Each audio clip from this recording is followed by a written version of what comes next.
Hey!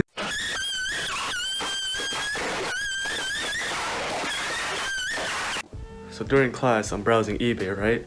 And I see a WYSE keyboard for relatively cheap, and I thought, okay, I'll buy this, I'll harvest the vintage blacks inside, and I'll use it for a build. But turns out those were a bad batch, I'll tell you what. So I ended up selling those, and that left me with the case and PCB left, and I was like, well, here it is. I don't have a build montage or anything. I wasn't planning on making a video, but here, feast your eyes. Like I said earlier, it's old WYSE. It's a WYSE board. I'm not sure about the exact model. I'll pop the eBay listing up on the screen. Can't buy it anymore. Haha, suckers. Basically, again, like I said earlier, took out all the Vint blacks, and now I have some Gateron browns, lubed by the way. And you might be thinking, wow, can't you have at least put some better switches in there? Yes. Of course, I lubed the stabs in there. I didn't buy new GMK stabs because getting 9U GMK stabs, I don't know if you know this, but it's kind of a pain in the ass. Now you might be thinking, Ainsu, you bumbling buffoon, look at that connector. How are you gonna hook that up to your PC? Well, that's where this thing comes in. Now this is a box. Yep, that's yeah, whatever. Inside this box is a Pro Micro that's flashed with Source firmware that was made for converting WYSE boards like this. If you want to download the firmware and learn how to use it, I'll put 2 links in the description just for you. You are welcome. I love you. Also, there's a green LED, cause why not? Fun fact, that's Gorilla Glue holding the Pro Micro in.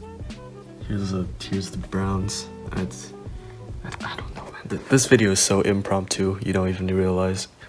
What you want to do first is you want to take the box and connect it to the keyboard first. Please, for the love of God, please. Okay, and now hook up the Pro Micro to your PC through micro USB, of course. And there it is. Wahoo. And here's the typing test. I can already tell this video is gonna be like 3 minutes long.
You know, I just realized that I basically paid nothing for this keyboard. I bought it for $60, I sold the switches for $90, and the browns were around $30. So the keyboard was basically free.